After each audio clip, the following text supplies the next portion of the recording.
નમસ્કાર મિત્રો જીપીએસસી દ્વારા છે એ ક્લાસ 1-2માં છે એ ભરતી જાહેર કરવામાં આવી છે. તો જેમાં છે રાજ્યવેરા નિરીક્ષક એટલે કે એસટીઆઈ, મામલતદાર, તાલુકા વિકાસ અધિકારી ટીડીઓ તે તમામ ભરતીના ફોર્મ ભરવાના શરૂ થઈ ગયા છે.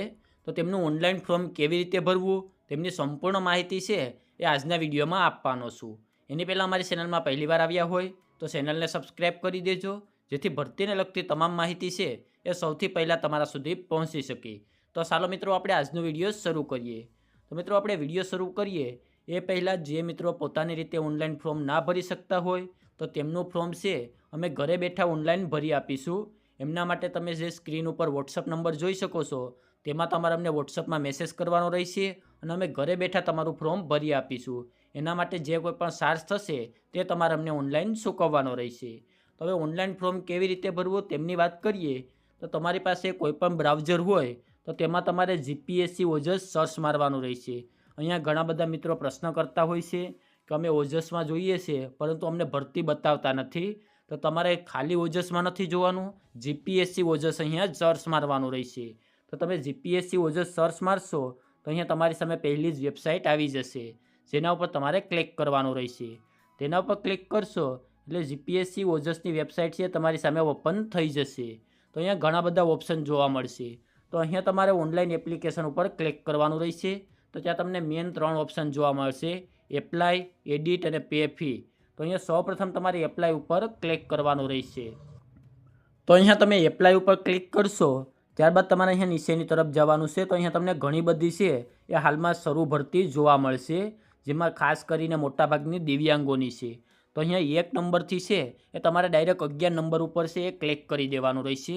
જ્યારે તમે 11 નંબરના પેજ ઉપર જશો તો તમને લાસ્ટમાં એક ભરતી જોવા મળશે, જીપીએસસી 2024-25 જેમાં જીપીએસસી ક્લાસ 1-2ના છે એ ફોર્મ માટેની તે ભરતી છે. તો તેના ફોર્મ ભરવાના છે એ 23/3/2025 સુધી છે એ તમે આના માટે ઓનલાઈન ફોર્મ ભરી શકશો. જેમાં જનરલ કેટેગરીવાળાએ 100 રૂપિયા ફ્રી ભરવાની છે, બીજા કોઈ આમાં છે એ ફ્રી ભરવાની થતી નથી.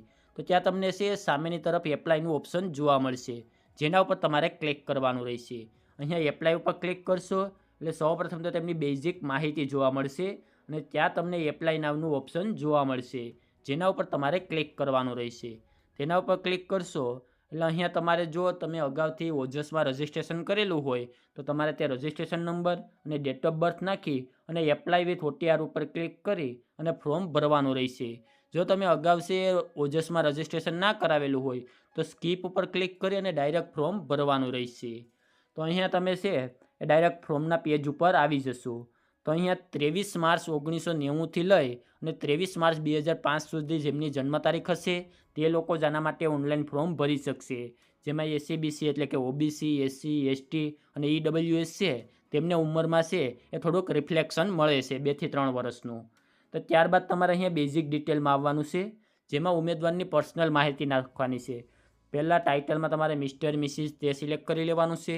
ત્યારબાદ તમારી સરનેમ એન્ટર કરવાની છે. ત્યાર પછી છે એ ફર્સ્ટ નેમમાં તમારું નામ, ફાધર નેમમાં છે એ તમારે પિતાનું નામ નાખવાનું રહેશે. ત્યારબાદ મધરનું નામ છે તે તમારે અહીંયા એન્ટર કરવાનું રહેશે.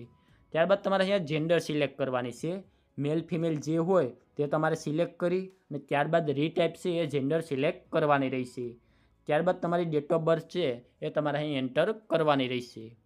ત્યાર પછી મેરિટલ સ્ટેટસ, તમે મેરિડ છો, અનમેરિડ છો કે સેપરેટેડ છો તે તમારે અહીંયાથી સિલેક્ટ કરી લેવાનું રહેશે.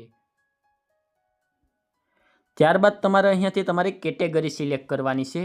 તમે એસસી, એસટી, ઓબીસી, જનરલ કે જનરલ ઈડબ્લ્યુએસમાં આવતા હોય જે તમારી કેટેગરી હોય તે તમારે અહીંયાથી સિલેક્ટ કરી લેવાની છે.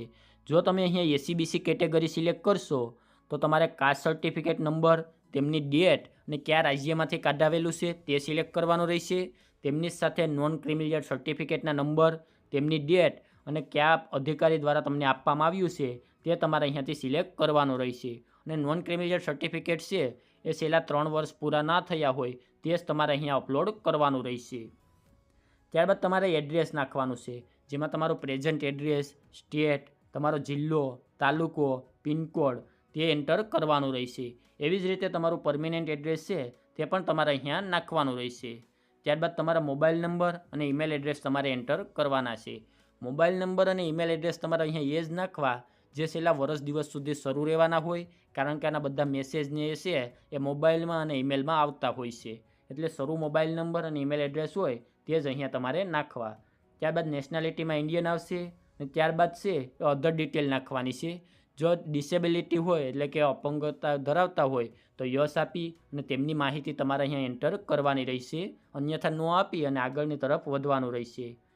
ત્યારબાદ do you need the facility of stripe એટલે કે તમે છે એ લહિયાની સુવિધા મેળવવા માગતા હોય તો યસ આપવાનું છે, અન્યથા નો કરી અને આગળ વધવાનું રહેશે. ત્યારબાદ બેઝિક નોલેજ ઓફ કોમ્પ્યુટર તો એમાં યસ આપવું ફરજિયાત છે. ત્યારબાદ વિડો જે વિધવા વુમન હોય તો તેમણે યસ આપી અને તેમની માહિતી નાખવાની છે, અન્યથા નો ઉપર ક્લિક કરી અને આગળ વધવાનું રહેશે. ત્યારબાદ એક સર્વિસમેન જો તમે કોઈ એક સર્વિસમેન હોય તો યસ આપી અને તેમની ડિટેલ નાખવાની છે, અન્યથા નો આપી અને આગળ વધવાનું રહેશે. ત્યારબાદ કરન્ટલી વર્કિંગ એ ગુજરાત સ્ટેટ ગવર્મેન્ટ એમ્પ્લોયી જો તમે હાલમાં છે એ ગુજરાત ગવર્મેન્ટના એમ્પ્લોયી હોય તો યસ આપી અને તમારી માહિતી નાખવાની છે, અન્યથા નો કરી અને આગળ વધવાનું રહેશે. ત્યારબાદ અહીંયા ભાષાની માહિતી નાખવાની છે, જેમાં ઇંગ્લિશ, હિન્દી અને ગુજરાતી એમાંથી તમે બોલી, લખી અને વાંચી શકતા હોય તે મુજબ તમારે અહીંયા ટીક માર્ક કરવાના રહેશે. ત્યારબાદ તમારે આગળની તરફ વધવાનું રહેશે. તો અહીંયા તમારે તમારો ફોટોગ્રાફ છે તે અપલોડ કરવાનો રહેશે. ફોટોગ્રાફ છે તમારે 15 કેબીથી વધારે હોય તે અહીંયા અપલોડ નથી કરવાનો. 15 કેબીથી નીચે હશે તે જ ફોટોગ્રાફ તમે અહીંયા અપલોડ કરી શકશો અને તે 1 વર્ષ પહેલાં જૂનો ના હોવો જોઈએ અને સાથે છે એ વ્હાઇટ બેકગ્રાઉન્ડ હોય તો સારું રહેશે. એવી જ રીતે તમારે અહીંયા સિગ્નેચર અપલોડ કરવાની છે અને તેમની સાઇઝ પણ છે એ 15 કેબીથી વધારે ના હોવી જોઈએ. તો અહીંયા તમારે ચૂઝ ફાઇલ ઉપર ક્લિક કરી અને તમારા ડોક્યુમેન્ટમાંથી છે સિગ્નેચર તમારે સિલેક્ટ કરી લેવાની છે અને ત્યારબાદ અપલોડ ઉપર ક્લિક કરી અને તમે અહીંયાથી સિગ્નેચર અપલોડ કરી શકશો. ત્યારબાદ તમારે શૈક્ષણિક માહિતી નાખવાની છે. તો આના માટે છે એ તમારે ગ્રેજ્યુએશન હોવું કમ્પલસરી છે, અથવા ગ્રેજ્યુએશનના તમે લાસ્ટ યરમાં હોય અને એક્ઝામ આપી દીધેલી હોય અને રિઝલ્ટ ના આવ્યું હોય તો પણ તમે આના માટે છે ઓનલાઈન ફોર્મ ભરી શકો છો. તો અહીંયા સૌ પ્રથમ તો છે એ સિલેક્ટ ઉપર ક્લિક કરવાનું છે. તો જેને ગ્રેજ્યુએશન પૂરું થઈ ગયું હોય તો તેમણે ગ્રેજ્યુએટ એની ઉપર ક્લિક કરવાનું છે અને લાસ્ટ સેમેસ્ટર કે લાસ્ટ યરમાં હોય તો તેમણે ઉપરનું છે કે અપિયર ફોર લાસ્ટ યર તો તેના ઉપર ક્લિક કરવાનું રહેશે. ત્યારબાદ અહીંયા પર્સન્ટેજ નાખવાના છે. તમારા રિઝલ્ટમાં હોય એ મુજબ તમારે અહીંયા પર્સન્ટેજ નાખવાના રહેશે અને જે લોકોને પર્સન્ટેજ ના આવ્યા હોય તો ત્યાં અહીંયા 0 ક્લિક ટાઈપ કરી શકે છે. ત્યારબાદ તમારે અહીંયાથી ગ્રેડ સિલેક્ટ કરવાનો છે. A, B, C જે ગ્રેડ આપેલો હોય તમારા રિઝલ્ટમાં તે નાખવાનું રહેશે. ત્યારબાદ ક્લાસ તમે ફર્સ્ટ ક્લાસ, સેકન્ડ ક્લાસ થયા છો કે પાસ થયા છો તે અહીંયા તમારે નાખવાનું રહેશે. ત્યારબાદ એક્ઝામ બોડી તો તેમાં તમારે તમારી યુનિવર્સિટીનું નામ લખવાનું છે કે કઈ યુનિવર્સિટીમાંથી તમે ગ્રેજ્યુએશન પાસ આઉટ કર્યું છે તેની ડિટેલ અહીંયા નાખવાની રહેશે. ત્યારબાદ સ્ટેટમાં ગુજરાત અને પાસિંગ યર છે એટલે કયા વર્ષમાં છે એ તમે ગ્રેજ્યુએશન કમ્પ્લીટ કર્યું છે, પાસ થયા છે તે તમારે અહીંયા નાખવાનું રહેશે. ત્યારબાદ છે તમને છે એ જીપીએસસી કે GSSB કે કોઈપણ ગવર્મેન્ટ એજન્સી દ્વારા છે એ ડીબર એટલે કે